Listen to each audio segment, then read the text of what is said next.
Hello बच्चों, नमस्कार, good evening. क्या हाल चाल है सभी के? उम्मीद करता हूँ बहुत अच्छे होंगे और पढ़ाई भी आपकी बेहतर चल रही होगी। तो आज हम लोग एक बहुत छोटा सा टॉपिक कंपाउंड इंटरेस्ट की इंस्टॉलमेंट करने वाले हैं। कल हम लोगों ने सिंपल इंटरेस्ट, साधारण ब्याज की इंस्टॉलमेंट के क्वेश्चंस किए और बहुत आराम से हम लोगों ने उनको किया।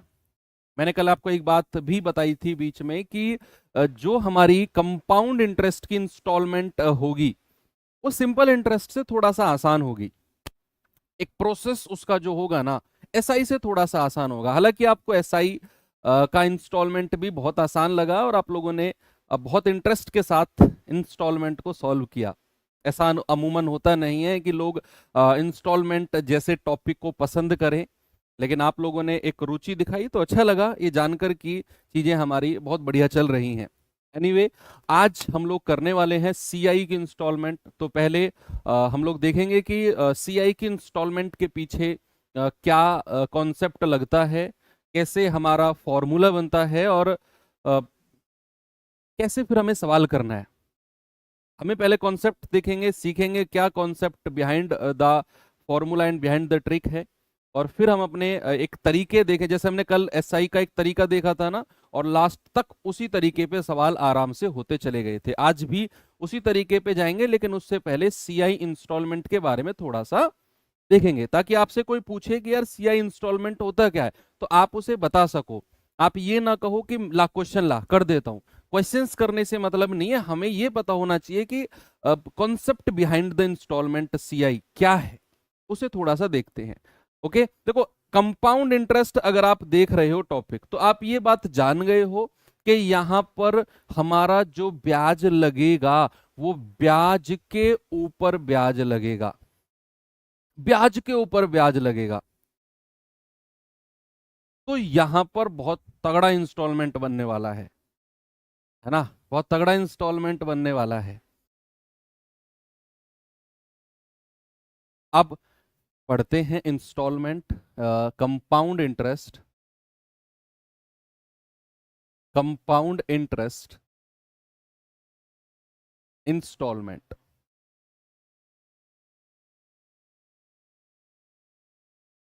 चक्रवृद्धि ब्याज की किस्त एक एग्जाम्पल से समझेंगे। उस एग्जाम्पल से फिर हम फॉर्मूले बनाएंगे और फिर उस फॉर्मूले को हटा के फिर हम लोग चल देंगे अपने तरीके पे, जिस तरीके से हमें सवालों को करना है। ओके, चलो देखते हैं भाई। मान लो कि मेरा जो प्रिंसिपल है, जो मूलधन है, मान लो जो प्रिंसिपल है, जो मूलधन है, मैंने कहा 10,000 रुपया है। क्या है बच्चे?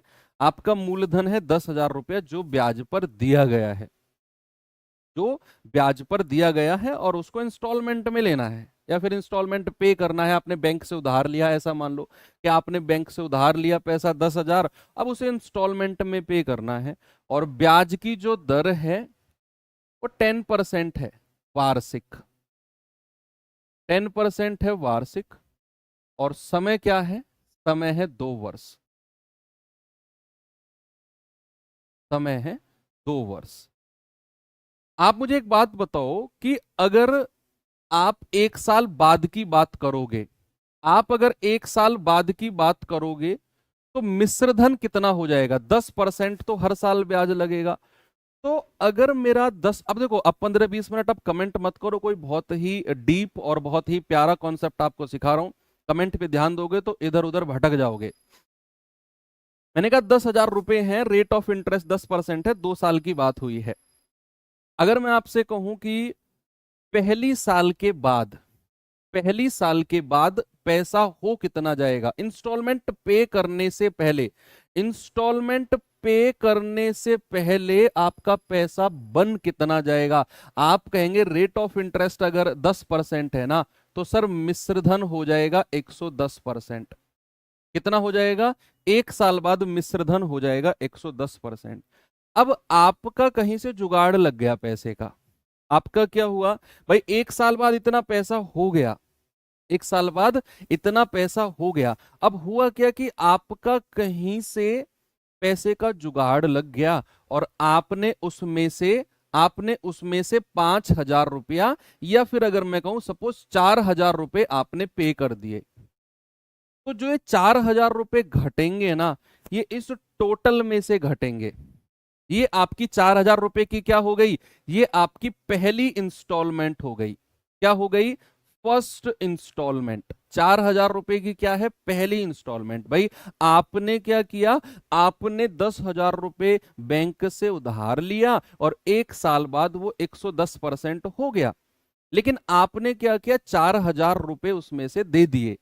अब एसआई में और सीआई में फर्क क्या रहता है, जब आप इंस्टॉलमेंट में से कुछ पैसा देते हो ना, तो बच्चे मैंने जब आपको एसआई समझा रहा था तो आपका मूलधन भी माइनस हो रहा था। मान लो आपने 5,000 रुपए मूलधन में से दिए थे और 1,000 रुपए आपने ब्याज के दिए थे पहली साल के, टोटल आपने 6,000 रुपए दिए। तो याद करो, मैं मूलधन भी आधा कर रहा था, 5,000 मूलधन में से दे दिए तो मूलधन आपका 5,000 बचा। लेकिन यहां पर जब बात 10,000 का 110% में मिश्र धन की बात करूंगा ना, और इसमें से अगर मैंने 4,000 रुपया दे दिया, तो बच्चे पहली इंस्टॉलमेंट 4,000 की थी। अब जो अगली साल हमारा ब्याज लगेगा वो कितने रुपए पर लगेगा, वो इस टोटल में लगेगा कि 10,000 का 110%, उसमें से पहली इंस्टॉलमेंट हटा दो, अब जो ब्याज लगेगा इस पर लगेगा। और कितना लगेगा, 10%, तो पैसा कितना हो जाएगा, 110%। और दूसरी साल में अपना सारा पैसा देके आपने, और सारा पैसा देके आपने ब्याज को चुकता कर दिया। दूसरी साल में आपने सारा पैसा देके ब्याज को चुकता कर दिया। तो आप मुझे बता दो, जो भी आएगा यहां पर आपका जो भी धनराशि आएगी, आप इसे सॉल्व कर लो, यहां पर जो भी आपकी धनराशि आएगी वो आपकी सेकंड इंस्टॉलमेंट होगी। सेकंड इंस्टॉलमेंट होगी। भाई पहली इंस्टॉलमेंट थी 4,000 रुपए, आपका कहीं से जुगाड़ लग गया, जो अगली साल ब्याज लगेगा वो इतनी धनराशि में से 4,000 माइनस करके उस पर 10% लगेगा, तो पैसा हो जाएगा 110/100%, बराबर जो भी आपका दूसरी साल में पैसा बनेगा वही आपका सेकंड इंस्टॉलमेंट हो गया। आप जरा बताना कितना बनेगा, ये बनेगा 2 जीरो से 2 जीरो खत्म, 11,000 माइनस 4,000, कितना आ गया, 7,000। और 7,000 का 110% अगर आप निकालते हो तो ये बन जाएगा 11,777,700। यानी कि दूसरी इंस्टॉलमेंट कितनी हो गई, दूसरी इंस्टॉलमेंट हो गई आपकी 7,700। आप इसे लिख लेना साइड में, मैं यहां से रफ कर रहा हूं इसको, है ना। दूसरी इंस्टॉलमेंट कितनी हो गई आपकी 7,700। पहली इंस्टॉलमेंट कितनी थी, 4,000। दूसरी इंस्टॉलमेंट आपने 7,700 रुपए दिए और सारा खेल रफा दफा कर दिया। अगर मैं आपसे कहूं कि आपने टोटल ब्याज कितना दिया है, अभी अभी थोड़ी सी आपको प्रॉब्लम आएगी समझने में, डोंट वरी, धीरे धीरे धीरे धीरे मैं फॉर्मूले के पास जाऊंगा, फिर मैं जिस तरीके से आपको सवाल कराऊंगा आप फैन हो जाओगे उस तरीके के। अभी सीखो 4,000 कहां से आया, ये मैं कहीं से लाया हूं, कहीं से जुगाड़ लग गया है, बाहर से आपने जमा किए हैं बैंक में। ये आया कहां से, ये बाहर से कहीं से आया है। पहली इंस्टॉलमेंट आप सवाल में लिख सकते हो कि फर्स्ट इंस्टॉलमेंट कितनी है, 4,000 की है, कहीं बाहर से है, तो उसको घटाएंगे तो आपको 110% जो लगेगा वो बचे हुए पैसे पर लगेगा। तो सेकंड ईयर में 7,700 रुपए हो जाएंगे और उसी पे आपको सेकंड इंस्टॉलमेंट के रूप में देना है। इतनी बात क्लियर है। अब मैं फॉर्मूले की तरफ जा रहा हूं धीरे धीरे। अब देखना, क्या मैं इस 1,000 को, क्या मैं इस 1,000 को मूलधन यानी कि प्रिंसिपल बोल सकता हूं, क्या मैं इस 1,000 को प्रिंसिपल बोल सकता हूं, यस। क्या मैं 110 को 100 प्लस रेट बोल सकता हूं, भाई 110 का मतलब क्या होता है कि आपने 100 में आर को जोड़ा और बटा 100। अभी देखना, इसी एग्जाम्पल से मैं फॉर्मूला बना रहा हूं आपका। इस 10,000 को मैंने पी यानी कि मूलधन बोला, इस 110 को बोला मैंने 100 प्लस आर बटा 100। अब है क्या कि ये मेरी पहली इंस्टॉलमेंट है, ये मेरी दूसरी इंस्टॉलमेंट है। हम जो सवाल नॉर्मली करते हैं ना, वो इक्वल इंस्टॉलमेंट की करते हैं, इक्वल इंस्टॉलमेंट की, बराबर किस्तों की बात करते हैं। तो अगर मैं पहली किस्त को, अगर मैं पहली किस्त को बच्चे क्या मान लूं, मैं पहली किस्त को आई मान लेता हूं, आई इंस्टॉलमेंट यानी कि आई। तो पहली किस्त कितनी है, आई। पहली किस्त और दूसरी किस्त को मैं बराबर बोल रहा हूं कि first installment equals to second installment. ये तो एग्जाम्पल था, अलग अलग हमने पैसा लिया। ये मत कहना कि सर 4,7700 के बराबर का है। मैंने बोला कि हम लोग नॉर्मली जब सवाल करेंगे तो इक्वल इंस्टॉलमेंट के बारे में बात करेंगे। तो पहली इंस्टॉलमेंट को मैंने आई बोला, ब्रैकेट को बंद कर दो।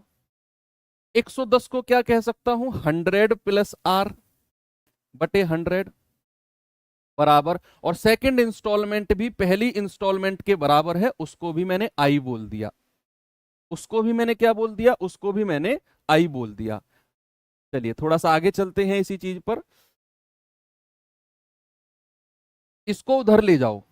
क्या अभी फॉर्मूला ड्राइव करा रहा हूं कि जो आपने किस्तों का फॉर्मूला अगर कहीं पढ़ा होगा वो बना कैसे है।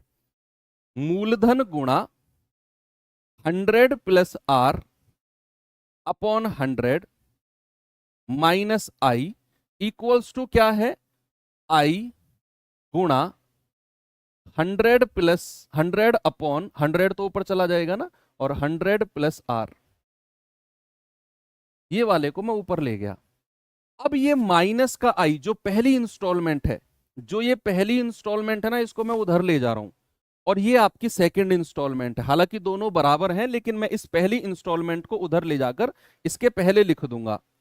तो मूलधन गुणा 100 प्लस आर अपॉन 100 बराबर, पहली इंस्टॉलमेंट को यहां लिख रहा हूं पहले, आई प्लस आई गुणा 100 अपॉन 100 प्लस आर। मुझे मूलधन की वैल्यू बतानी है, मूलधन बराबर क्या होगा, और वही आपका इंस्टॉलमेंट का फॉर्मूला होता है। अब बच्चे अगर मैं इसको ब्रैकेट में बंद करके और इसको उधर ले जाता हूं, तो P कितना हो जाएगा, आई प्लस आई गुणा 100 अपॉन 100 प्लस आर, और ब्रैकेट अगर मैं बंद करूं तो ये ऊपर 100 हो जाएगा और अपॉन 100 प्लस आर। अब इसकी मल्टीप्लाई अगर आप अंदर करते हो तो I into 100 upon 100 plus R plus I into 100 upon 100 plus R, और इसका स्क्वायर बराबर P। ये फॉर्मूला आपने नॉर्मली बुक्स वगैरह में लिखा देखा होगा। ये हमने फॉर्मूले को ड्राइव किया है। बच्चे मैं एक बार फिर से ये चीज को रिपीट करता हूं, सुनना। मैंने क्या बोला कि मान लो मूलधन 10,000 है, रेट ऑफ इंटरेस्ट 10% है, और समय 2 साल का है, और पहली किस्त आपने 4,000 की दी है कहीं बाहर से। तो आपका अगर 10,000 रुपए मूलधन है, रेट ऑफ इंटरेस्ट 10% है, तो 1 साल के बाद कितना पैसा हो जाएगा? आप कहेंगे सर 110% हो जाएगा। उसमें से आपने 4,000 किस्त दे दी, पहली इंस्टॉलमेंट थी, तो जो अब दूसरे साल पैसा लगेगा, इतना माइनस इतने पर पैसा लगेगा। रेट ऑफ इंटरेस्ट तो दूसरी साल का भी 10% है, तो कितना पैसा हो जाएगा दूसरे साल के लास्ट में? आप कहेंगे सर 110/100।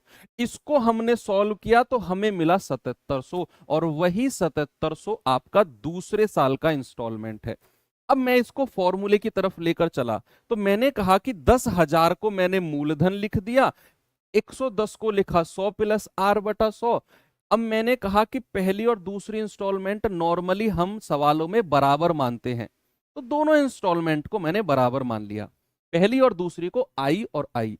तो माइनस का आई, ब्रैकेट बंद, 110 को लिखा 100 प्लस R/100, और दूसरी इंस्टॉलमेंट को भी मैंने आई लिख दिया जो कि पहली इंस्टॉलमेंट थी। अब मुझे इसने सॉल्व करना था, तो मैं 100 को उधर ले गया, 100 प्लस R नीचे आ गया।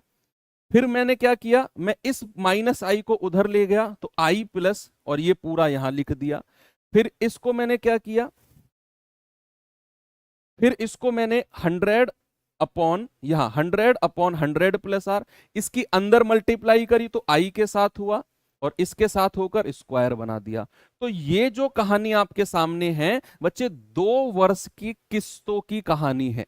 ये क्या है, ये 2 साल की किस्तों की, 2 साल की इंस्टॉलमेंट की कहानी है। ये 2 साल की किस्तों की कहानी। सपोज अगर मैं 3 वर्ष की बात करता, तो 3 वर्ष के लिए क्या खेल बन जाता, सर 3 वर्ष के लिए बन जाता कि मूलधन बराबर I into 100/100 plus R plus I into 100/100 plus R का स्क्वायर। और तीसरे वर्ष की अगर मैं बात करूंगा तो ये क्या हो जाएगा, 100/100 प्लस आर का क्यूब। और अगर मैं चौथी की बात करूंगा तो पावर 4 हो जाएगी। अगर मैं पांचवी की बात करूंगा तो पावर 5 हो जाएगी। पावर बढ़ती चली जाएगी। अब यहां हमें इस तरीके से सवाल नहीं करना, ये जस्ट कॉन्सेप्ट था एक चीज समझने के लिए कि जब मैं पहली किस्त की बात कर रहा था तो केवल मैंने यही लिखा, मल्टीप्लाइंग फैक्टर याद करो, एक मल्टीप्लाइंग फैक्टर लिखा इंस्टॉलमेंट के साथ। जब मैं दूसरी किस्त की बात कर रहा था तो मैंने मल्टीप्लाइंग फैक्टर का स्क्वायर बना दिया। और जब मैं तीसरे इंस्टॉलमेंट की बात कर रहा था तो मैंने मल्टीप्लाइंग फैक्टर का क्यूब बना दिया। मैंने क्या कर दिया बच्चे, मैंने मल्टीप्लाइंग फैक्टर का क्यूब बना दिया। इतनी बात क्लियर है। जब मैं पहली किस्त की बात करूंगा एक ही मल्टीप्लाइंग फैक्टर रहेगा, दूसरी किस्त की बात करूंगा मल्टीप्लाइंग फैक्टर का स्क्वायर हो जाएगा, तीसरी की बात करूंगा मल्टीप्लाइंग फैक्टर का क्यूब हो जाएगा, चौथी की बात करूंगा पावर 4। तो ये आपका कॉन्सेप्ट था किसका, आपके फॉर्मूले का। बिल्कुल भी टेंशन लेने की जरूरत नहीं है। मैं बहुत अच्छी तरह समझ पा रहा हूं कि आपके दिमाग की बत्ती लुप झुप कर रही होगी कि सर ये चल क्या रहा है, ये हुआ कैसे। इतने पार्ट को आपको दोबारा देखना है। अब मैं आता हूं असली कहानी की तरफ, जहां पर हमें सवालों को सॉल्व करना है, जिस तरीके से करना है उस तरीके पे आता हूं। ये था बेसिक इंस्टॉलमेंट का जो अभी तक हमने पढ़ा। लेकिन अक्सर हम इस तरह से सवाल करेंगे नहीं। पहले होते थे फॉर्मूलेज में रख के सवाल, पहले होते थे, अब नहीं करेंगे और ना ही अब होते हैं। सवाल कैसे होते हैं और कैसे हम करेंगे जरा देखना। अगर मैं पहला सवाल आपके सामने रखूं, पहला सवाल आपके सामने मैंने रखा कि एक आदमी ने 2100 रुपए उधार लिए। कितने रुपए, 2100 रुपए उधार लिए। और उसने 2 बराबर वार्षिक किस्तों में 10% चक्रवृद्धि ब्याज के साथ वापस भुगतान करने का निर्णय किया कि भाई 2 इक्वल इंस्टॉलमेंट में दूंगा। और कंपाउंड इंटरेस्ट की बात है तो कह रहा है प्रत्येक किस्त का मान क्या होगा। कल मैंने आपको बोला था कि कंपाउंड इंटरेस्ट की इंस्टॉलमेंट साधारण से आसान है, और आसान है। आप 2-4 सवाल करोगे ना, आपको लिटरली खुद फील होने लग जाएगा। मैंने कहा 2100 रुपए उधार लिए, मूलधन 21 हो जाएगा। 2 बराबर वार्षिक किस्त में 10% के ब्याज के साथ भुगतान करने का निर्णय किया, प्रत्येक किस्त का मान क्या होगा। आप चाहो तो इसे फॉर्मूले से कर सकते हो कि मूलधन बराबर I into 100/100 plus R plus I into 100/100 plus R का स्क्वायर। आप यहां पे आर का मान 10 रखो, आई रहने दो, मूलधन 2100 रख दो, आपको इंस्टॉलमेंट की वैल्यू मिल जाएगी। नहीं है, हम ऐसा करेंगे ही नहीं। ऐसा करेंगे तो फिर सर आप में और किताब में फर्क क्या रह गया। किताबों में भी लिखा हुआ है ऐसे, तो ऐसे थोड़ी करना है हमें। करना क्या है, देखो आपको सबसे पहले ये रेट ऑफ इंटरेस्ट को देखना है। इसका फ्रैक्शन क्या होता है, इसका फ्रैक्शन होता है 1/10। क्या होता है बच्चे, इसका फ्रैक्शन होता है 1/10। पहली साल की अगर बात होगी तो आपका पैसा हो जाएगा 10 में 1 जोड़ दो, 10 से 11। और यहां पर उसने 2 इंस्टॉलमेंट की बात करी है, तो दूसरी बार क्या होगा, दूसरी बार आपने इसका वर्ग कर देना है, 10 का स्क्वायर और 11 का स्क्वायर। जब हमने इंस्टॉलमेंट का बेसिक पढ़ा तो हम हल्का सा आइडिया भी हमें लग रहा था कि पहली इंस्टॉलमेंट में तो आपका एक ही रहेगा मल्टीप्लाइंग फैक्टर, दूसरी इंस्टॉलमेंट में मल्टीप्लाइंग फैक्टर का स्क्वायर हो जाएगा, तीसरी इंस्टॉलमेंट में मल्टीप्लाइंग फैक्टर का क्यूब हो जाएगा, है ना। तो वही हिंट हमें यहां मिला कि पहली बार तो 10 से 11 और दूसरी बार अगर मैं जाऊंगा तो 10 का स्क्वायर और 11 का स्क्वायर। अब सुनना, आपको मैं ये बात अगर बता रहा हूं तो कुछ सोच समझ के बता रहा हूं, सामने देखो। इधर वाला जो पार्ट होता है ना, ये आपकी इंस्टॉलमेंट होती है, और इधर वाला पार्ट आपका प्रिंसिपल यानी कि मूलधन होता है। जो राइट हैंड वाला पार्ट होता है ये इंस्टॉलमेंट, जो लेफ्ट हैंड वाला पार्ट होता है ये प्रिंसिपल होता है। लेकिन हमसे तो उसने बोला है बराबर किस्त है, इक्वल इंस्टॉलमेंट है, तो यहां अगर 11 का स्क्वायर है तो इसको भी 11 का स्क्वायर बनाओ 11 से गुणा करके, इंस्टॉलमेंट को बराबर करना है। अगर ये 11 का स्क्वायर है तो इसको भी 11 से गुणा करके 11 का स्क्वायर बनाया, यहां 11 से किया तो यहां भी 11 से करना पड़ेगा। ये हो जाएगा 11 धाम 110 और 10 का स्क्वायर 100। इन दोनों को तो ऐड कर दो 210, और यहां आपने प्रत्येक किस्त का मान लिखना है, प्रत्येक किस्त। तो प्रत्येक किस्त के लिए बच्चे इनको जोड़ेंगे नहीं, केवल एक ही किस्त का मान लिखेंगे। भाई दोनों किस्त बराबर हो गई ना, एक ही किस्त की वैल्यू लिखेंगे 121। मैं फिर से कह रहा हूं, फिर से सुनो। मैंने कहा रेट ऑफ इंटरेस्ट 10% है, तो पहली साल होगा 10 से 11, दूसरे साल पे आएंगे तो स्क्वायर हो जाएगा, 10 का स्क्वायर 11 का स्क्वायर। अगर 3 किस्तों की बात होती तो तीसरी साल में 10 का क्यूब और 11 का क्यूब होता। 4 साल की बात होती तो 10 की पावर 4 11 की पावर 4 होता। 2 किस्त की बात हुई है तो यहीं पे रुक गए। मैंने कहा जो राइट हैंड वाला पार्ट है ये इंस्टॉलमेंट होती है, और लेफ्ट हैंड वाला पार्ट आपका मूलधन होता है। तो किस्त तो हमारी बराबर है, तो ये 11 का स्क्वायर है, यहां भी 11 से गुणा करके बराबर किया, यहां 11 से गुणा किया तो यहां भी करना पड़ा। 11 धाम 110, 10 का स्क्वायर 100, दोनों को जोड़ा 210। यहां हमें ईच इंस्टॉलमेंट की वैल्यू लिखनी है 121। अब हमारा उधार लिया गया पैसा कितना है, हमारा उधार लिया गया पैसा तो 2100 है। तो क्या मैं ये कह सकता हूं 210 यूनिट का मान 2100? एक यूनिट का मान कितना होगा 2100 बटे 210, जीरो से जीरो गया, 21 धाम 210, एक यूनिट का। हमें तो प्रत्येक किस्त का मान बताना है, तो 121 यूनिट का मान कितना होगा 1210, 1210 हो गया सवाल। ये आसान तरीका, ऐसे बहुत सारे क्वेश्चन करेंगे हम। अगर मैं इसी सवाल में एक और आपसे क्वेश्चन कर लूं, इसको तो चलो ठीक है 1210 हमारा आंसर है। अगर बच्चे मैं इसी सवाल में एक और चीज आपसे पूछ लूं कि बताओ कुल ब्याज कितना है, कुल ब्याज, तो आपका जवाब क्या होगा? अपनी तरफ से मैंने पूछ लिया कि टोटल ब्याज लगा कितना है, आपका जवाब क्या होगा? आप कहेंगे कि सर पैसा जो उधार लिया गया था वो तो 2100 रुपए था, लेकिन हमने तो 1210 की 2 इंस्टॉलमेंट दी हैं, 2 इंस्टॉलमेंट। तो टोटल पैसा हमने पे कितना किया है? सर 2 से गुणा कर देंगे, ये हो जाएगा 2420। इतना पैसा हमने वापस पे किया है, पे किया है वापिस। तो ब्याज कितना दिया हमने, आप इसमें से माइनस कर दो, 2420 माइनस 2100, तो 023 320 रुपए ब्याज का हमने पे किया है, 320 रुपया, ओनली 320 रुपीज। एक किस्त 1210, दो किस्त 2420, 2100 घटा दिया हमने, 320 ब्याज का दिया है, बस इतना ही था। आगे चले, ये सवाल करिए जरा, बताएंगे जल्दी से आंसर मुझे इसका क्या होगा।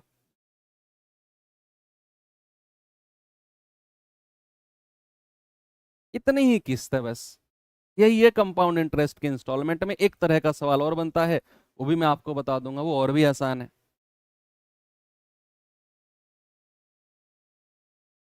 बस यही करते चले जाओ 5-7 सवालों में, 5-7 4-5 सवाल और बचे, उनमें आपको और तरीका बता दूंगा दूसरे तरह के जो हैं, एंड हो जाएगा इंस्टॉलमेंट सीआई का। बहुत आसान है सीआई इंस्टॉलमेंट तो।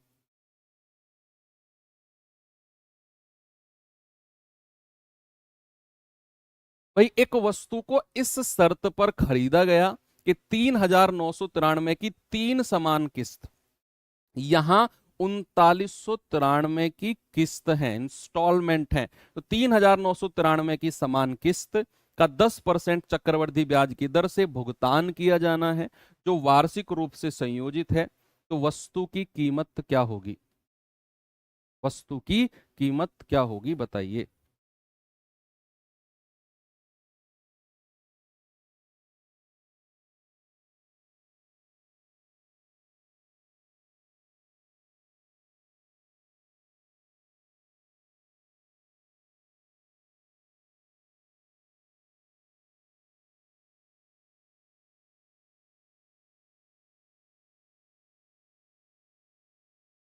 भाई सबसे पहले यहां जो रेट ऑफ इंटरेस्ट है उसको फ्रैक्शन में बदलते हैं। 10% का फ्रैक्शन कितना है? 1/10।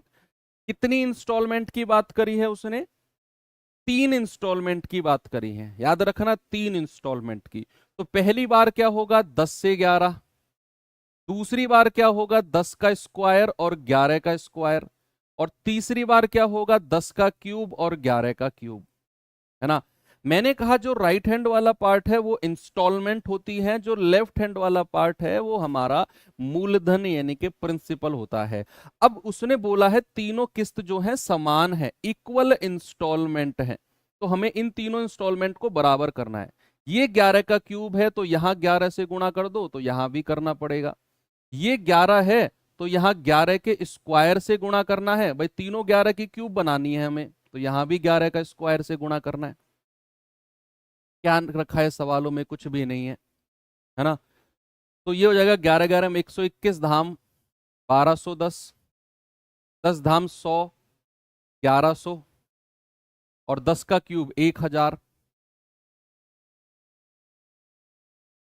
जोड़ दीजिए, 0 1 2 और 1 3, 3310। यहां केवल एक इंस्टॉलमेंट की वैल्यू लिखनी है, 1331। प्रत्येक ईच इंस्टॉलमेंट की वैल्यू जोड़ना नहीं है, ईच इंस्टॉलमेंट की वैल्यू।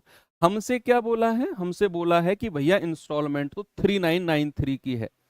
इतने यूनिट का मान कितना है? ये एक यूनिट का मान कितना होगा? 1331। पूरा 3 बार कटेगा, एक यूनिट का मान 3। तो वस्तु की कीमत पूछी है, आप कहेंगे 3310 इंटू 3। 3 एकम 3, 3 तिया 9, 3 तिया 9, यानी कि 9930 रुपए की वस्तु थी। Option number D. सिंपल हो गया। मजा आया? आगे चलें।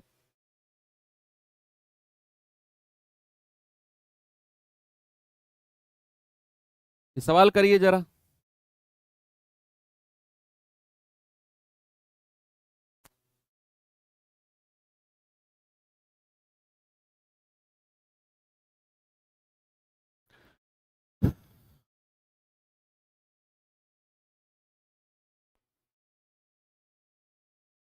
सवाल करें, एक आदमी ने 16,224 रुपए का नगद भुगतान करने पर स्कूटर खरीदा और अगले 2 वर्षों में समान 2 वार्षिक किस्तों का भुगतान करने का वादा किया।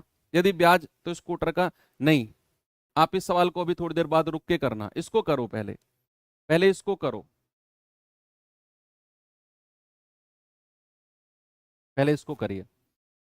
अगला टॉपिक सर कौन सा होगा? अगला topic time speed and distance होगा। कल से हम लोग समय चाल दूरी शुरू कर देंगे। और बच्चे बहुत ही ज्यादा इंपॉर्टेंट टॉपिक है और बहुत डीप में, बहुत ही ज्यादा डीप में जाकर, बहुत बेसिक में जाकर वो चैप्टर हम सीखने वाले हैं। एक एक पॉइंट, एक एक नट मैं खोलने वाला हूं कल। टाइम स्पीड एंड डिस्टेंस के एक एक नट, नट होता है ना बहुत छोटा सा जो होता है, उसको मैं खोलने वाला हूं टाइम स्पीड एंड डिस्टेंस का। पूरी मशीन को फैला के रख देंगे हम टाइम स्पीड एंड डिस्टेंस की। एक एक चीज को बड़े प्यार से बहुत डिटेल में पढ़ेंगे। तो कल से सभी लोगों को जुड़ना है और कंटिन्यू जुड़ना है अगर वो टॉपिक आपको सीखना है। बहुत सारे बच्चों का वो टॉपिक अक्सर कमजोर रह जाता है। कह रहा है कि एक राशि उधार ली गई और 4% चक्रवृद्धि ब्याज अनुमति देते हुए 980 रुपए की 2 समान वार्षिक किस्तों में वापस भुगतान किया गया। उधार ली गई राशि क्या है? बताओ।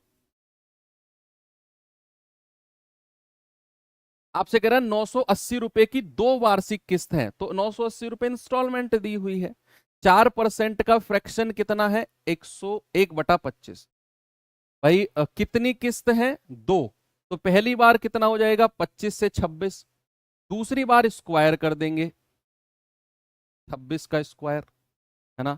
मैंने कहा इंस्टॉलमेंट तो बराबर होनी चाहिए, मैंने कहा इंस्टॉलमेंट तो बराबर होनी चाहिए। ये 26 का स्क्वायर है तो यहां भी 26 से गुणा करेंगे तो यहां भी करना पड़ेगा। 25 छिक्के 150, 25 दूनी 50 और 15 65, और 25 का स्क्वायर 625। ये जोड़ेंगे तो 5 5 2 7, 6 और 6 12, ये तो मूलधन हो गया। और यहां तो हम एक ही इंस्टॉलमेंट की वैल्यू लिखेंगे 676, और हमें इंस्टॉलमेंट दे रखी है 980 रुपए। मतलब कि हमारा जो 676 यूनिट का मान है वो 980 है।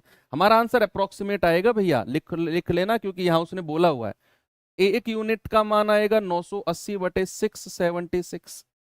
4 से जाएगा, 4 एकम 4, 2 4 छिंग 24, 4 नाम 36, 4 दूनी 8, 4 चौक 16, 4 पंजे 20।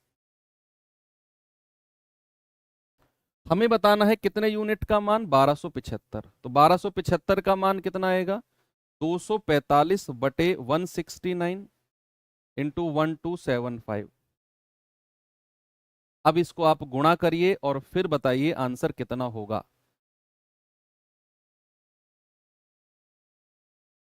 इसको थोड़ा सा कॉम्प्लिकेटेड कैलकुलेशन बनेगी यहां पर, थोड़ी सी कॉम्प्लिकेटेड कैलकुलेशन यहां बनेगी। यस,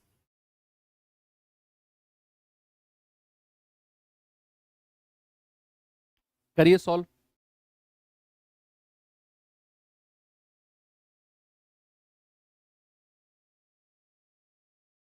भाई आप इसको अलग कर सकते हो, इसको 1275 को आप लिख सकते हो 1200 प्लस 75, और फिर इसकी 245 में मल्टीप्लाई कर सकते हो। तो 0 0, 245 दूनी होता है 490, हासिल का 49, 245 एकम 245, और 49 कितना होता है आपका 294, 294। और इसमें 245 पंजे कितना होता है, 2 सत्ते 14, 1400, और 45 पंजे कितना होता है 225, तो 1625, हासिल का 162। 245 सत्ते कितना होता है, 7 पंजे 35, 7 चौक 28, 3 31, 7 दूनी 14 और 3 17, तो 5 2 7, 6 और 1 7, 7 और 1 8, ये आ गया 18,775। इन दोनों को जोड़ेंगे तो 75 लास्ट में रहेगा, 775 ही रहेगा इवन। 8 4 12, हासिल का 1, 9 और 1 10 और 1 11, 2 और 1 3, 3,12,775 बटे 169। इसको थोड़ा सा आगे सॉल्व करेंगे तो कितना आएगा, 169 एकम 169। बस ये देख लो कि अगला कितनी बार जाएगा, फिर तो मैं ऑप्शन से लगा दूंगा, फिर तो मैं ऑप्शन से लगा दूंगा। बचा कितना, 12 में से 9 गए 3, 10 में से 6 गए 4, 2 में से 1 गया 1, और हमने 7 को ले लिया। अब कितनी बार जाएगा ये, 169 1437 में कितनी बार जाएगा, 16 सत्ते 112, 7 बार चला जाएगा क्या, 16 अट्ठे 128, 8 बार चला जाएगा। भाई 169 को अगर मैं 8 से जाऊं, 8 नाम 72, 8 छिंग 48, 7 55, 8 एकम 8 5 13, यस 8 बार चला जाएगा। 8 बार चला गया तो भैया हमारे 3 ऑप्शन हट गए, एक ही ऑप्शन बचा कि 1850 के लगभग हमारा आंसर होगा। कितना होगा, 1850 के लगभग। हमें पूरी कैलकुलेशन करने की जरूरत पड़ी, लेकिन हमें इसकी कैलकुलेशन करने की जरूरत पड़ी, 245 प्लस 1275। मैंने 1275 को 1200 प्लस 75 में तोड़ा, इसकी मल्टीप्लाई करी ये मिला, इसकी इसमें करी ये मिला, दोनों को जोड़ा ये बटे 169। मैंने शुरू की 2 डिजिट देखनी थी, उसी से डिसाइड हो जाता कौन सा ऑप्शन सही है। शुरू की 2 डिजिट 18 मिली, 3 ऑप्शन हट गए, एक ऑप्शन आपका बचा।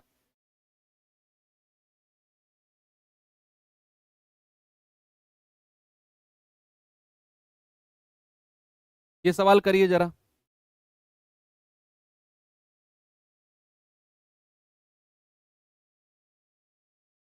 कह रहे एक्स रुपए की एक राशि उधार ली गई और इसका 35,280 के 2 बराबर वार्षिक किस्तों में भुगतान किया गया।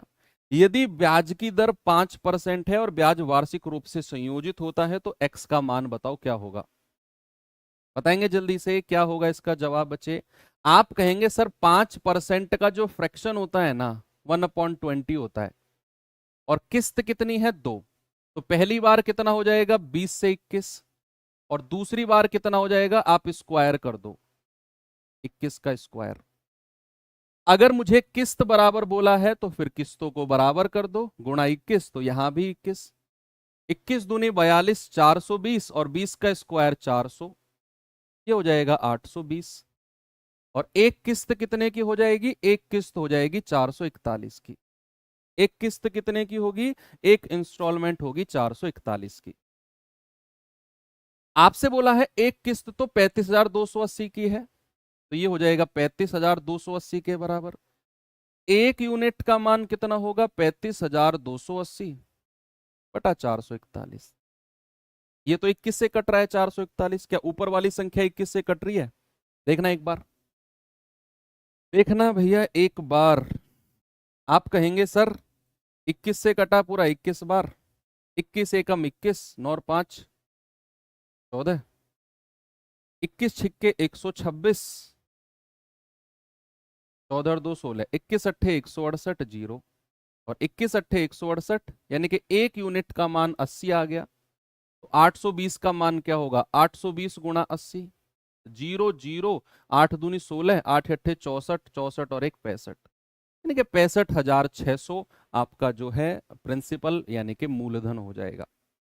आसान है, कैलकुलेशन थोड़ी सी जाती है, बट देखो सीआई है, इतनी तो हमें इज्जत सीआई को बख्शनी पड़ेगी कि कैलकुलेशन तो करनी पड़े।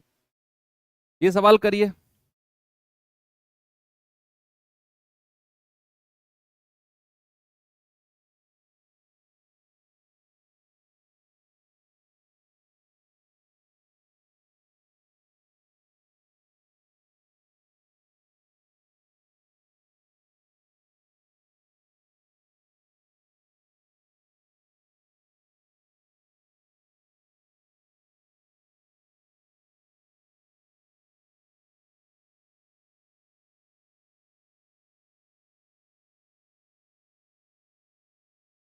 सीजीएल मींस का सवाल है, सीजीएल मींस का क्वेश्चन है जी। कह रहा है किसी ऋण को 44,100 रुपए की 2 बराबर वार्षिक किस्तों में चुकता करना है।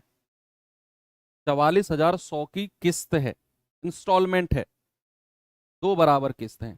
यदि वार्षिक चक्रवृद्धि ब्याज 5% प्रति वर्ष है तो कुल कितने ब्याज का भुगतान किया। हमने पहले सवाल में ब्याज निकाला था ना, दोनों किस्त को जोड़कर मूलधन में से माइनस, मूलधन उसमें से माइनस कर दिया, ब्याज आ गया था। यहां भी आप वही करो, आप किस्त निकालो, सॉरी किस्त हमको दी हुई है 44,100, आप मूलधन निकालो पैसा कितना है, उससे हम क्या करेंगे, किस्त को डबल कर देंगे, 2 किस्त है उसमें से मूलधन माइनस कर देंगे, हमको पता चल जाएगा ब्याज कितना है जो लिया गया है। तो बच्चे 5% वार्षिक है तो 5% का फ्रैक्शन होता है 1/20। तो पहली बार होगा 20 से 21, दूसरी बार होगा स्क्वायर, 2 किस्त है ना, 21 का स्क्वायर। अब हमारी इंस्टॉलमेंट हमारी किस्त तो बराबर है भाई, हमारी किस्त तो बराबर है, तो यहां भी 21, यहां भी 21, 21 दूनी 42, 420, 20 का स्क्वायर 400, तो ये हो गया 820। ये तो हमारा प्रिंसिपल हो गया, और यहां हम केवल एक किस्त का मान लिखेंगे, केवल एक किस्त, और हमको दिया हुआ है इतने रुपए की किस्त है, इसका मान कितना हो जाएगा 44,100, एक यूनिट का मान होगा 44,100 बटा 441, तो कितनी बार जाएगा, 100 बार। एक यूनिट कितना आ गया, एक यूनिट आ गया 100। अगर एक यूनिट 100 है तो प्रिंसिपल यानी कि मूलधन कितना है, 820 इंटू 100, यानी कि 82,000। बच्चे 82,000 रुपए तो उधार लिए गए हैं, लौटाया कितना है पैसा। एक किस्त अगर 44,100 की है तो 2 किस्त कितने की होंगी, पैसा कितना लौटाया है। आप कहेंगे सर 44,100 गुणा 2, ये हो जाएगा 0 0, 2 एकम 2, 2 चौके 8, 2 चौके 8, सर 88,200 रुपए लौटाए हैं। 82,000 रुपए लिए थे, तो भैया ब्याज अगर हमें निकालना है तो कितना होगा प्यारे भाई, वो होगा 88,200, और उसमें से 82,000 माइनस कर दो। आप कहेंगे सर 6,200 रुपए जो होगा वो हमारा ब्याज यानी कि इंटरेस्ट होगा। इंटरेस्ट भी निकाल सकते हैं। प्रिंसिपल पूछेगा तो आपका जवाब 82,000 होगा, ब्याज पूछेगा तो 6200 होगा। इंस्टॉलमेंट आपको दे रखी है, इसके अलावा और कुछ नहीं पूछेगा इस तरह के सवालों में। आइए जरा इस सवाल पे देखिए, इसको क्या है भाई। इसमें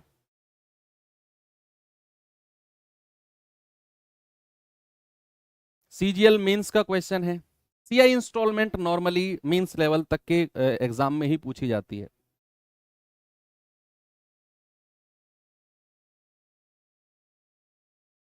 सवाल करा, एक निश्चित ऋण को 6760 रुपए की 2 बराबर अर्धवार्षिक किस्त।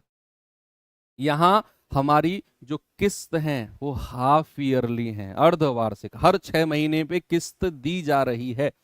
तो 6760 रुपए की 2 बराबर बराबर हैं, अर्धवार्षिक किस्त हैं, वापिस किया गया। यदि वार्षिक चक्रवृद्धि ब्याज की दर 8% प्रति वर्ष है, हमें अर्धवार्षिक दर निकालना है। तो ऋण पर कितने ब्याज का भुगतान किया गया?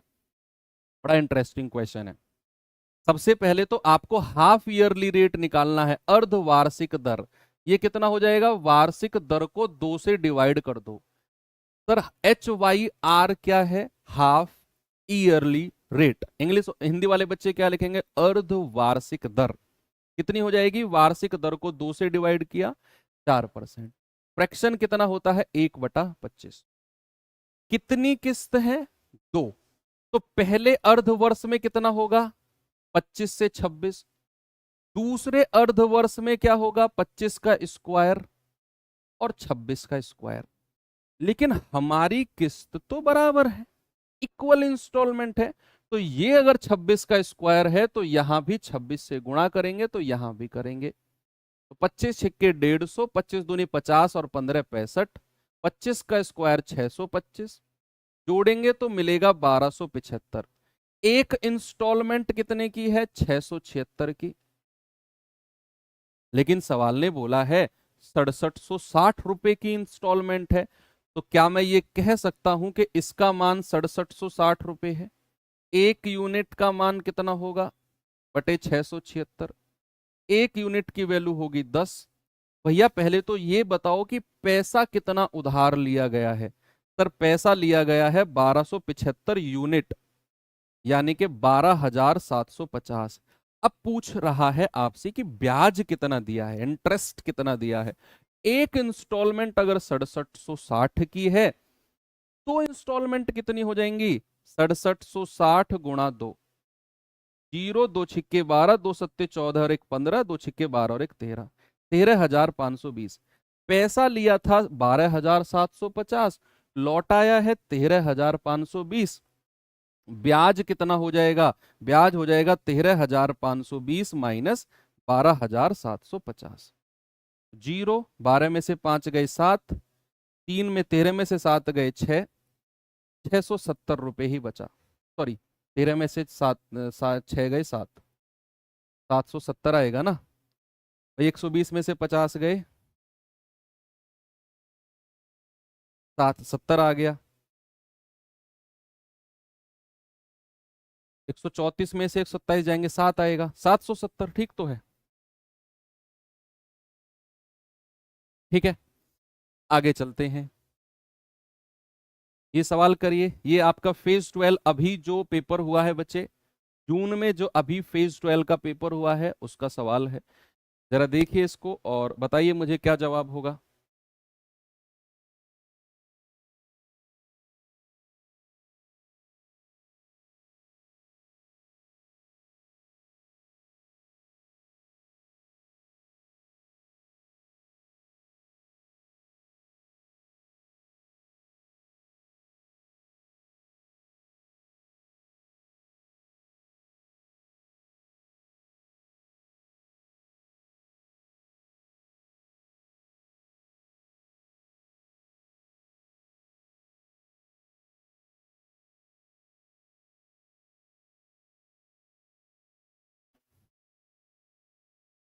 कह रहे 2550 का ऋण 2 समान अर्धवार्षिक किस्तों में चुकाया जाना है। ये ऋण है, ये ऋण है जो चुकाना है। कह रहा है कि यदि ब्याज अर्धवार्षिक रूप से चक्रवृद्धि किया जाने वाला 8% वार्षिक है तो प्रत्येक किस्त क्या है? ब्याज भी अर्धवार्षिक हाफ ईयरली है, ब्याज भी हाफ ईयरली है। तो सबसे पहले हमको हाफ ईयरली रेट बताना है, तो वार्षिक दर को 2 से डिवाइड करेंगे तो 4% आएगा, और फ्रैक्शन क्या होगा? 1/25। Yes, all clear? 1/25। दो किस्त है, दो है ना, तो पहली बार तो 25 से 26, अगली बार स्क्वायर कर दो, 25 का स्क्वायर और 26 का स्क्वायर। अच्छा, क्या करेंगे? किस्तों को बराबर करेंगे। ये 26 का स्क्वायर है तो यहां भी 26 से गुणा, यहां भी 26 से गुणा। 25 छिक्के 150, 25 दूनी 50 और 15 65। 25 का स्क्वायर 625, ये हो जाएगा 1275। और एक किस्त कितने की होगी? 676 की। कितने की होगी? 676। आप मुझे बताओ, पैसा कितना उधार लिया है? 2550। तो क्या इस यूनिट का मान 2550 नहीं होगा? एक यूनिट का मान कितना होगा? बटे 1275, यानी कि 2। तो भैया किस्त कितने की हो गई? 676 इंटू 2। 2 छिक्के 12, 2 सत्ते 14 और 1 15, 2 छिक्के 12 और 1 13, यानी कि एक किस्त हमारी 1352 की है। एक किस्त। आपसे क्या पूछा? एक किस्त पूछा है। लो, आपने तो अभी लेटेस्ट वाला सवाल कर दिया कितने आसान तरीके से। अपडेटेड क्वेश्चन से भी आप वाकिफ होते चल रहे हो धीरे धीरे। ये सवाल देखिए, ये अभी तो किया हमने 770 वाला, यही तो है ये तो कॉपी पेस्ट हो गया सवाल। हाँ, इसे देखेंगे जरा। सीजीएल मेंस 2023 का सवाल है बच्चे, करेंगे इसे।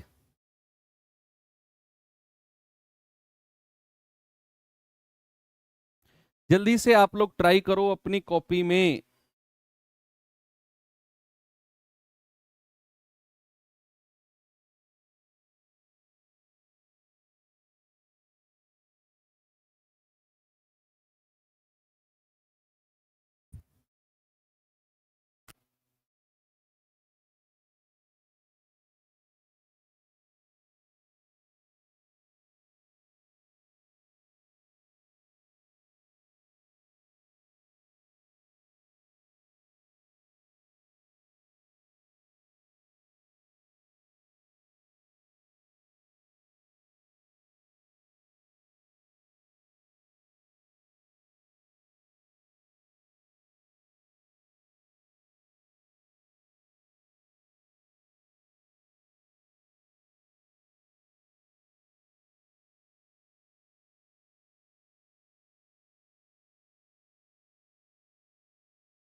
कह रहा है, रजनीश ने एक बैंक से 1500 रुपए उधार लिए, दो समान वार्षिक किस्तों में ब्याज सहित पूरी राशि चुका दी।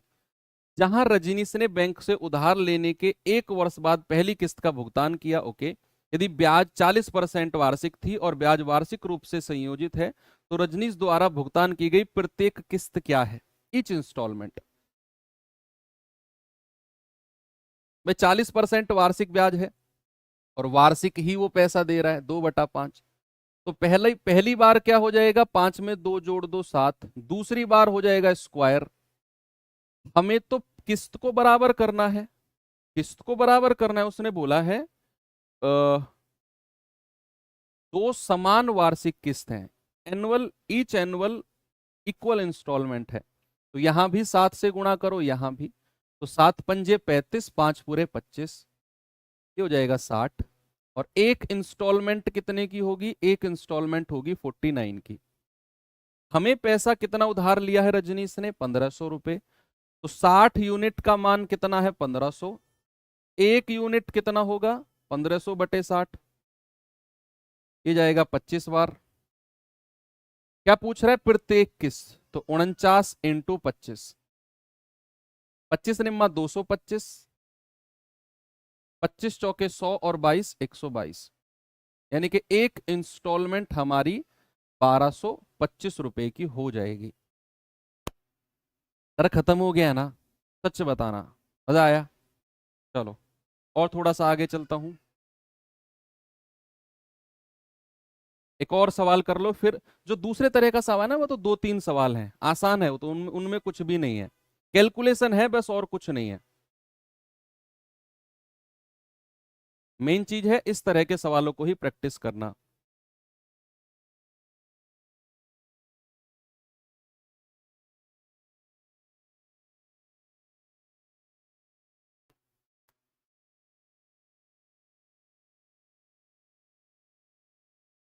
कह रहा 13,360 की धनराशि 8 सही 3/4% वार्षिक चक्रवृद्धि ब्याज की दर से उधार ली गई तथा उसका वापसी भुगतान 2 वर्ष की 2 समान वार्षिक किस्तों में किया गया। प्रत्येक किस्त का मान क्या होगा? एनुअल कंपाउंडेड इंटरेस्ट है, यानी कि चक्रवृद्धि दर है। तो सबसे पहले तो इसको फ्रैक्शन में बदलना ही अपने आप में एक डिफिकल्ट टास्क हो सकता है। 8 चौके 32 और 3 35/4%। अगर मैं परसेंट को हटाऊंगा तो क्या हो जाएगा? बटा 100 हो जाएगा। तो 5 सत्ते 35, 5 से जाएगा 20 बार, यानी कि हमारा फ्रैक्शन हो गया 7/80। 8 सही 3/4 का जो फ्रैक्शन जो भिन्न है वो हो गया 7/80। किस्त कितनी है? 2 समान किस्त है ना, तो पहली बार तो 80 से 87 हो जाएगा, दूसरी बार 80 का स्क्वायर और 87 का स्क्वायर हो जाएगा। होगा कि नहीं? बिल्कुल होगा। तो आपको इंस्टॉलमेंट बराबर करनी है, 87 से गुणा यहां भी कर दी, यहां भी कर दी। ये कितना होगा? 0, 8 सत्ते 56, 8 अट्ठे 64, 64 और 5 69, ये हो जाएगा 6400। पैसे को जोड़ेंगे, 0, 6, 9 और 4 13, 6 और 6 12 और 1 13, यानी कि पैसा है 13,360। और एक किस्त, प्रत्येक किस्त कितनी है? 87 का स्क्वायर आप ऐसे ही रहने दो, 87 का स्क्वायर ही रहने दो, अभी आपको 87 का स्क्वायर नहीं पता ना, आप ऐसे ही रहने दो। एक किस्त कितने की आ गई? 87 का स्क्वायर। आपको पैसा दिया गया है 13,360, और 13,360 का मान कितना हो जाएगा? 13,360। भैया एक यूनिट का मान एक, तो एक किस्त का मान कितना होगा? एक किस्त का मान होगा 87 का स्क्वायर इंटू 1, 87 का स्क्वायर। यानी कि आपको 87 का स्क्वायर निकालना है और वही आपका जवाब होगा। 87 का स्क्वायर आपको निकालना है और वही आपका जवाब होगा। अब देखना बिना कैलकुलेशन के आपका जवाब कैसे आता है। यूनिट डिजिट पढ़ा है ना आपने? अगर मुझे 87 का स्क्वायर चाहिए तो भैया आप यूनिट डिजिट चेक करो, 7 का स्क्वायर, यानी कि मेरा यूनिट डिजिट 9 आना चाहिए। मेरा यूनिट डिजिट क्या आना चाहिए? 9। तो ये दो ऑप्शन तो उड़ा दो, ये दो ऑप्शन तो उड़ा दो। दूसरी बात, सामने देखो, सामने 80 का स्क्वायर कितना होता है? 80 का, सर 80 का स्क्वायर अभी अभी हमने लिखा है 6400 होता है। 80 का स्क्वायर कितना है? 6400। तो 87 का स्क्वायर 6400 से कम होगा या ज्यादा होगा? भाई 80 का स्क्वायर 6400 है, तो 87 का स्क्वायर 6400 से ज्यादा होना चाहिए। ये तो 5769 है। अरे हटाओ इसे, तो 6400 से ज्यादा होना चाहिए, एक ही ऑप्शन है भैया, इसको लिख दो 7569। ये विद इन सेकेंड आपके दिमाग में आनी चाहिए चीजें। मैं जितनी देर में समझा रहा हूं उतना टाइम लगना ही नहीं चाहिए। मैं अगर एग्जाम में बैठा हूं और मैं इसके बारे में सोच रहा हूं तो मैं विद इन सेकेंड इसके बारे में सोचूंगा कि भैया मैं यहां तक जाऊंगा ही नहीं। पहली बात तो मैं यहां पे 87 का स्क्वायर देखूंगा तो मैं 29 का भी मल्टीपल चेक कर सकता हूं। वो संख्या जो 29 से कटेगी, 29 तिया 87, उन संख्या को भी चेक मैं कर सकता हूं। फिर और भी आगे जाऊंगा तो मैं चेक करूंगा 7 7 49, दो ऑप्शन हटे, 87 का स्क्वायर यानी कि 6400 से ज्यादा, एक ही ऑप्शन है, आगे बढ़ाओ। 5-10 सेकंड का खेल है सारा। आप प्रैक्टिस करोगे बार बार बार बार, ये आपके दिमाग में भी इतनी जल्दी चीजें रिफ्लेक्ट होने लग जाएंगी। हम अक्सर सोचते हैं कि यार सर के दिमाग में बात कैसे आ जाती है, हम क्यों नहीं सोच पाते ऐसे जिस तरीके से सर सोचते हैं। क्या हम में किसी चीज की कमी है? क्या भगवान ने सामने वाले को ज्यादा दिया है, थोड़ा सा हमें कम दिया है? ऐसा कुछ नहीं है। भगवान सबको बराबर बना के भेजता है, चीजें थोड़ी सी प्रैक्टिस की होती हैं। जब मैं भी पढ़ता था, मैं भी देखता था टीचर को, मुझे भी लगता था कि यार ये जो सामने टीचर करवा रहा है इसके दिमाग में इतनी जल्दी चीजें कैसे रिफ्लेक्ट हो जाती हैं, हमारे दिमाग में तो बहुत लेट आती हैं, ऐसा लगता है। लेकिन जब आप बहुत सारी प्रैक्टिस करोगे, मोर एंड मोर प्रैक्टिस, तो कुछ चीजें तो ऐसी हैं जो दिमाग में तुरंत रट जाएंगी। डिविजिबिलिटी रूल लगा लो, स्क्वायर याद कर लो, स्क्वायर निकाल लो आप, 87 का स्क्वायर, आपकी इच्छा है। पहला ही क्वेश्चन है जो मैं छोड़ दिया था मैंने, कह रहा है कि सीता ने 35,000 का ऋण वार्षिक रूप से चक्रवृद्धि होने वाली 10% वार्षिक ब्याज की दर पर उधार लिया। वह 2 वर्ष में 2 समान किस्त में अर्थात प्रत्येक वर्ष के अंत में एक किस्त का भुगतान करने के लिए सहमत है। तो प्रत्येक किस्त की राशि ज्ञात करो। बच्चे अभी सीपीओ जो आपका जून में हुआ है, अभी जिसकी आंसर की कुछ दिन पहले आई है, उसी का सवाल है ये। अभी जो सीपीओ का पिछले महीने जून में एग्जाम हुआ है, प्रत्येक किस्त का मान पूछ रहा है और यहां एग्जैक्ट आंसर नहीं आ रहा, आपसे अप्रोक्सीमेट पूछ रहा है। तो चीजें अप्रोक्सीमेट चलेंगी, अप्रोक्सीमेट, है ना। तो सबसे पहले क्या करना है, 10% का फ्रैक्शन 1/10। तो पहली बार क्या होगा, 10 से 11, यहां 2 किस्त की बात करी है तो फिर हो जाएगा 10 का स्क्वायर 11 का स्क्वायर।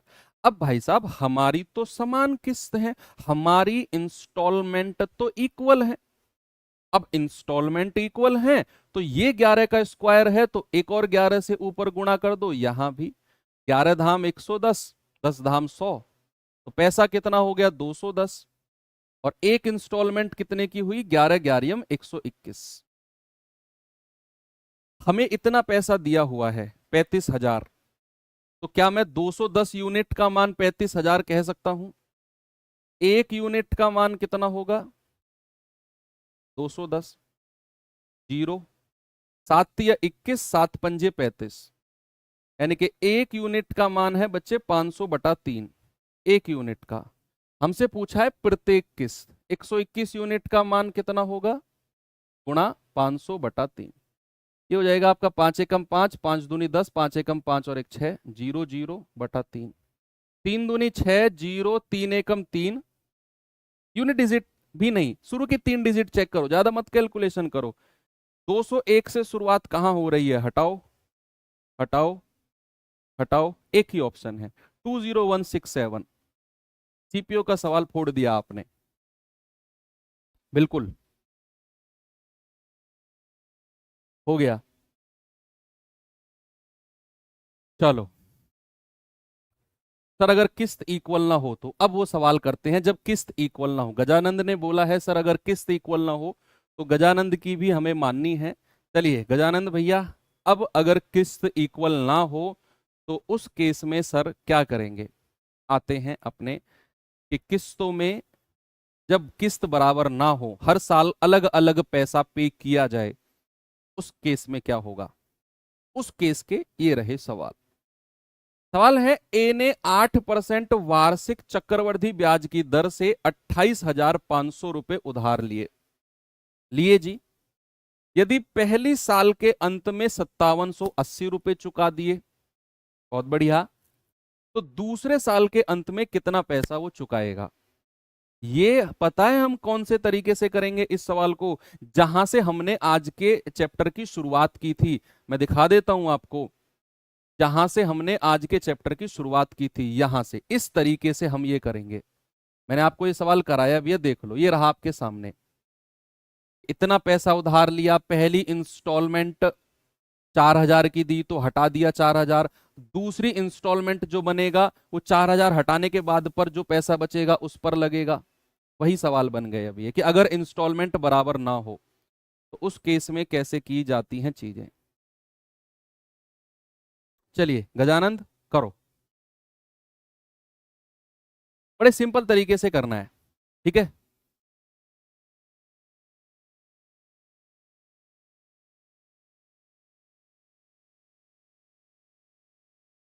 कह रहा है ए ने 8% वार्षिक चक्रवृद्धि ब्याज की दर से 28,500 रुपए लिए और एक साल बाद, पहली साल के बाद 5780 रुपए दिए।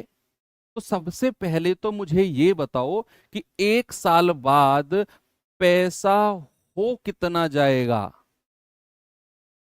एक साल बाद पैसा हो कितना जाएगा? सर उसने अगर 28,500 रुपए लिए हैं ना, तो 8% ब्याज लगेगा एक साल का। तो एक साल का ब्याज कितना होगा? एक वर्ष का ब्याज, एक वर्ष का ब्याज वो मैं निकाल रहा हूं।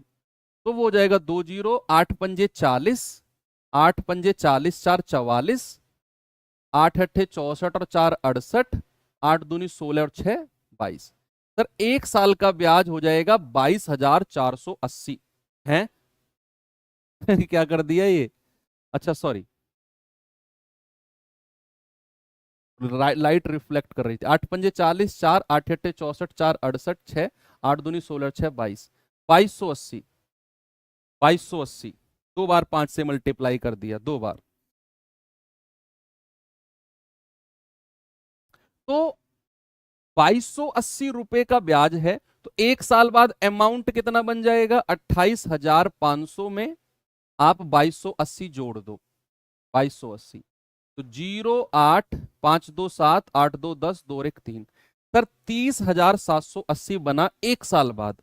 अब उसने एक साल बाद 5780 रुपए चुका दिए, तो इसमें से माइनस कर दो भाई। इसमें से पहली किस्त माइनस कर दो 5780 रुपए, कितना आएगा? 0, 0, 0, 25,000।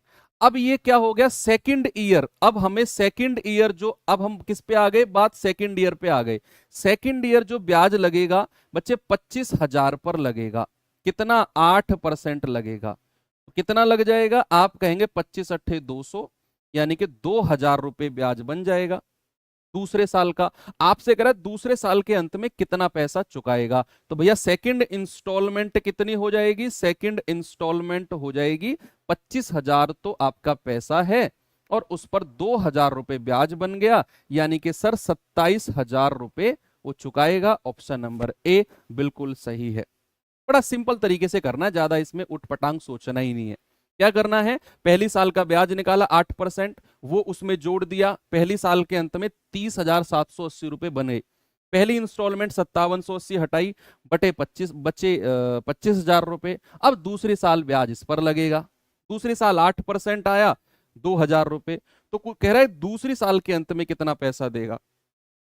25,000 में 2,000 जोड़ दिया, सर 27,000 रुपए देगा। ऑप्शन नंबर ए लगाओ, आगे चलते हैं। तो जब इंस्टॉलमेंट इक्वल ना हो, इस तरह से चीजें की जाती हैं। चलिए एक और सवाल देखेंगे जरा। इस सवाल को देखिए भाई, ऐसे सवाल मुझे बड़े इंटरेस्टिंग लगते हैं।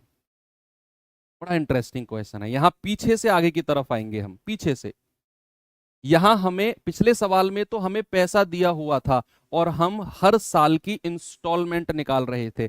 इस बार पता है क्या है? हमें इंस्टॉलमेंट दी है और हम पैसा निकालेंगे। देखना बड़ा मजा आएगा सवाल में। कह रहा है किसी व्यक्ति ने एक निश्चित राशि पर 12.5% की वार्षिक दर पर 3 वर्ष के लिए उधार लिया, जबकि ब्याज वार्षिक रूप से संयोजित है। कह रहा है उसने 2 साल के बाद उसने 8100 रुपए दे दिए। 2 साल के बाद उसने 8100 रुपए दे दिए, 2 साल के बाद। और तीसरे साल के अंत में 14,580 रुपए दिए और अपना जो ऋण है रफा दफा चुकता कर दिया। कह रहा है उसके द्वारा उधार ली गई धनराशि क्या है? बच्चा जो सवाल आपके सामने है ना, ये पूरे कंपाउंड इंटरेस्ट का निचोड़ है। पूरा कॉन्सेप्ट यहां लग जाएगा चक्रवृद्धि ब्याज का। बहुत मेरा फेवरेट क्वेश्चन है अगर इंस्टॉलमेंट में आप पूछो तो। सवाल क्या है? मैं आपको बड़े प्रैक्टिकल तरीके से समझाता हूं, आप पढ़ो फिर मैं आपको समझाता हूं।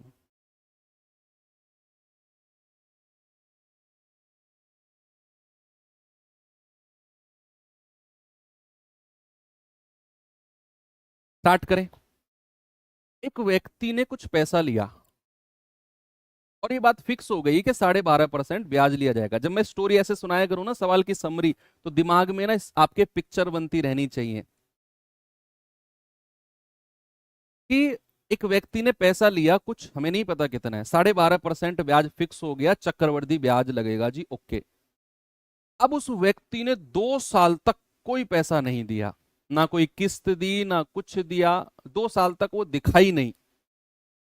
2 साल के बाद वो आता है अब 2 साल तक दिखा नहीं तो इसका मतलब ये थोड़ी है कि जो पैसा वो लेकर गया है उस पर ब्याज नहीं लगेगा, ब्याज तो लगेगा ना। अब वो 2 साल बाद आया और जितना भी पैसा हो गया था उसमें से उसने 8100 रुपए दिए और कहा बाद में देखेंगे। अब 8100 रुपए दे के चला गया। अब 8100 रुपए देने के बाद जो पैसा बचा वो तीसरे साल में ब्याज लगेगा उस पर, लगेगा कि नहीं? भाई 2 साल के बाद आया, 8100 रुपए देकर चलता बना। अब जो पैसा बचा है तीसरे साल की जैसे ही शुरुआत होगी उस पर ब्याज लगेगा। और सवाल करे तीसरे साल के अंत में वो व्यक्ति फिर से आता है और 14,580 रुपए का भुगतान करके रफू चक्कर हो जाता है कि सारा आप साफ हो गया। अब मैं यहां बैक साइड से फ्रंट की तरफ चलूंगा, यानी कि मैं तीसरे वर्ष से स्टार्ट करूंगा और फिर बात करूंगा तीसरे वर्ष की शुरुआत और फिर बात करूंगा आगे पीछे की तरफ, ऐसे चलेंगे रिवर्स। सबसे पहले मैं किसकी बात करूंगा? तीसरे वर्ष के अंत में। तीसरे वर्ष के अंत में उसने 14,580 का भुगतान किया। तीसरे वर्ष के अंत में मैं केवल थर्ड ईयर की बात करूंगा। किसकी बच्चे? केवल थर्ड ईयर की। तो केवल थर्ड ईयर की अगर मैं बात करता हूं तो आप जरा बताना रेट ऑफ इंटरेस्ट कितना रहेगा? सर 12.5% रहेगा, यानी कि 1/8। तो केवल थर्ड ईयर बच्चे, अगर मैं केवल थर्ड ईयर की बात करता हूं तो एक ही साल की बात कर रहा हूं मैं, एक ही साल की बात कर रहा हूं। तो थर्ड ईयर के शुरुआत की और थर्ड ईयर के अंत की बात कर रहा हूं मैं। तो थर्ड ईयर के शुरुआत में अगर पैसा 8 यूनिट था तो थर्ड ईयर के अंत में कितना हो गया होगा? सर तीसरे वर्ष के अंत में 8 से बढ़ के 9 हो गया होगा। और सवाल कह रहा है उसने तीसरे वर्ष के अंत में इतना पैसा दिया है, तो क्या मैं 9 यूनिट का मान ये कह सकता हूं कि 14,580 रुपए? एक यूनिट का मान कितना होगा? 14,580 बटा 9। तो 9 एकम 9, 5, 9 छिक्के 54, 9 दूनी 18, 0। तो तीसरे वर्ष के शुरू में कितना पैसा रहा होगा? 8 गुणा 1620, 0, 8 दूनी 16, 8 छिंग 48 और 1 49, 8 एकम 8 4 12। तो हमें यह पता चल गया कि तीसरे साल की शुरुआत में जो पैसा था, शुरुआत में वो कितना था? 12,960, तीसरे साल की शुरुआत में। अब एक बात बताओ, जो पैसा तीसरे साल की शुरुआत में था वही पैसा दूसरे साल की अंत में होगा? भाई जब वो व्यक्ति 8100 रुपए देकर गया तो जो पैसा बच गया था वही तो तीसरे साल में ब्याज देगा, जो 8100 देने के बाद बच गया था। तो अगर मैं दूसरे वर्ष के अंत में बात करता हूं, सेकंड ईयर के अंत में, सेकंड ईयर के अंत में पैसा कितना था? अंत में पैसा कितना था? तो आप कहेंगे सर ये 12,960, और इसमें अगर मैं 8100 जोड़ दूं, जितना पैसा वो देकर गया है इतना अगर मैं इसमें ऐड कर दूं तो ये सेकंड ईयर के अंत का पैसा मिल जाएगा हमें। सेकंड ईयर के अंत का पैसा मिलेगा कि नहीं? या इसमें से माइनस करूंगा 8100? क्या करना है मुझे? भाई ये तो हमें पता चल गया कि तीसरे साल की शुरुआत में पैसा 12,960 है, तीसरे साल की शुरुआत में। और ये भी हमें पता है कि तीसरे साल की अंत में जो पैसा रहा होगा वो 12,960 रहा होगा। और ये 12,960 कब बचा होगा? जब उसने 8100 का भुगतान कर दिया। तो 8100 का भुगतान करने से पहले उसका पैसा कितना रहा होगा? सर 8100 जोड़ दो। 8100 का भुगतान करने से पहले जो धनराशि रही होगी, जब वो 2 साल के बाद आकर देखा होगा कि मेरा पैसा हो कितना गया है, तो सर वो 8100 जोड़ने के बाद जो पैसा है वो उसको दिखा होगा। तो ये बन गया 0, 6, 9 और 1 10, 8 2 10 और 1 11, 1 और 1 2। सर ये बन गया 21,060 रुपया। दूसरे साल के अंत का पैसा है ये, दूसरे साल के अंत का। और सवाल कह रहा है कि रेट ऑफ इंटरेस्ट 1/8 है, तो ये दूसरे साल का नहीं, ये 2 साल के अंत का मैं कहूंगा, 2 वर्ष के अंत का, 2 वर्ष के अंत का। 2 वर्ष के अंत में पैसा कितना है? 12,960 प्लस 8100 यानी कि 21,060। 2 वर्ष के अंत में पैसा कितना है, 8100 प्लस 12,960, इतना पैसा रहा होगा उसका 8100 पे करने से पहले, इतना पैसा रहा होगा। तो 2 साल का पैसा 8 से 9 और 8 से 9, भाई चक्रवृद्धि में यही तो करते हैं हम, 8 × 8 = 64, 9 × 81, यानी कि ये पैसा अगर आपका मूलधन है तो ये पैसा 2 वर्ष का मिश्रधन है, 2 वर्ष का अमाउंट, 2 वर्ष का अमाउंट। और इसी की ही वैल्यू हमें 21,060 दे रखी है। एक यूनिट का मान कितना होगा, 21,060/81, और हमें फिर 64 का मान निकालना है, वो हमारा आंसर होगा। ये बड़ा इंटरेस्टिंग क्वेश्चन है, बहुत अच्छा सवाल है। इसमें हम पीछे से आगे की तरफ आए हैं। मैं एक बार फिर से रिपीट करूंगा, पहले आप ये सॉल्व करो। 9 × 9 = 81, 9 दूनी 18, 9 × 3 = 27, 9 × 4 = 36, 0, 9 दूनी 18, 9 × 6 = 54, एक यूनिट का मान 260, तो 64 का मान कितना होगा, 0, 26 × 4 = 104, हासिल का 10, 26 × 6 = 156,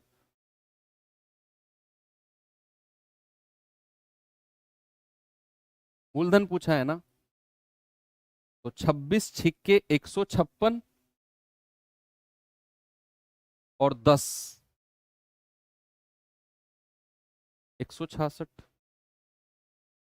16,640।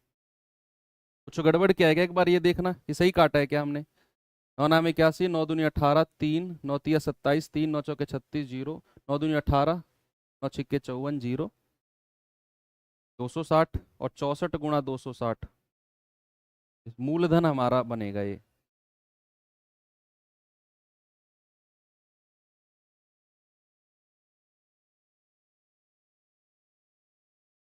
ठीक है, 16,640 ही बन रहा है। अब मैं एक बार फिर से रिपीट करता हूं, ठीक है, 16,640 है, एक ऑप्शन ई आप जोड़ लेना, 16,640 है। मैं फिर से रिपीट करता हूं, देखना क्या है सवाल में, क्या इसमें किया है। बच्चे हुआ क्या, स्टोरी तो मैंने आपको बता दी। मैंने बात करी है थर्ड ईयर की, तीसरे वर्ष की। तो तीसरे वर्ष में क्या हुआ है कि पैसा अगर तीसरे वर्ष के शुरुआत में 8 था, तो तीसरे वर्ष के लास्ट में पैसा हो गया 9, 8 से 9। उसने कहा कि तीसरे वर्ष के अंत में, तो इतना पैसा दिया उसने। तो अगर तीसरे वर्ष के अंत में 9 यूनिट का मान इतना है, तो एक का मान 1620, तो 8 का मान इतना 12,960। मतलब कि 12,960 तीसरे वर्ष की शुरू में पैसा था। तो जो पैसा तीसरे वर्ष के शुरू में है, ये पैसा कौन सा है, जब उस व्यक्ति ने 8100 रुपए दे दिए तभी तो 12,960 बचे होंगे। जब उस व्यक्ति ने 8100 रुपए दे दिए उसके बाद ही तो 12,960 तीसरे वर्ष में आया होगा ये पैसा ब्याज लगने के लिए। अगर मैं कहूं कि उस व्यक्ति के 8100 रुपए देने से पहले कितना पैसा रहा होगा, 8100 देने से पहले, सर 8100 रुपए देने से पहले 12,960 प्लस 8100 यानी कि 21,060 रुपए रहा होगा 8100 देने से पहले। तो 2 साल में इतना पैसा बन गया है, 2 साल में 21,960, 21,060। तो 2 साल की कहानी क्या है, 8 से 9, 8 से 9, 2 वर्ष कह रहे हैं, 2 वर्ष पश्चात, 2 बार किया 64, 81। तो 2 साल के बाद पैसा इतना बन गया, तो 81 यूनिट का मान इतना, एक यूनिट का मान है 260। तो कह रहा है मूलधन कितना है, तो 64 यूनिट का मान है 16,640। ऑप्शन नंबर ई आप कह सकते हो। ठीक है, चलिए अब मैं एक लास्ट क्वेश्चन आपको देता हूं, जल्दी से आप इसे कर लो और फिर मुझे इसका जवाब बताना। आप सभी लोग आप इसे सॉल्व करो।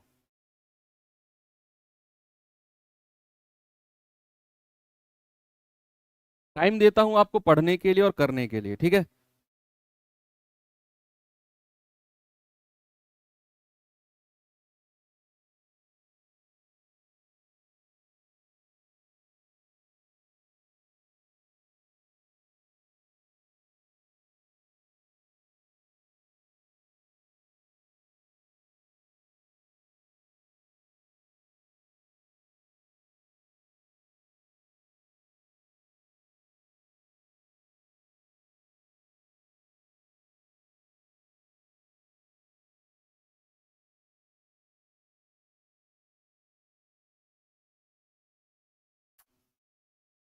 सवाल कह रहा है कि किसी व्यक्ति ने एक निश्चित राशि पर 10% दर से 3 साल के लिए उधार लिया, जबकि ब्याज वार्षिक संयोजित था। 2 साल के बाद उसने 6634 रुपए दिए। 2 साल तक उसने कोई पैसा नहीं दिया, 2 साल के बाद उसने 6634 रुपए दिए हैं, और तीसरे वर्ष के अंत में उसने 13,200 रुपए दिए और रफा दफा मामला कर दिया।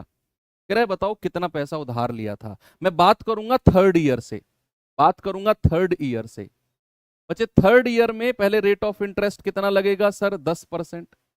तो थर्ड ईयर के शुरू में और अंत में अगर 10 रुपए रहे होंगे तो थर्ड ईयर के अंत में 11 बन गए होंगे, और उसने थर्ड ईयर के अंत में 13,200 रुपए दिए हैं। तो थर्ड ईयर 11 यूनिट का मान अगर 13,200 है, एक यूनिट का मान होगा 13,200 बटे 11। तो 11 एकम 11, 11 दूनी 22, 1200। तो 10 यूनिट का मान कितना होगा? 1200 गुणा 10 यानी कि 12,000।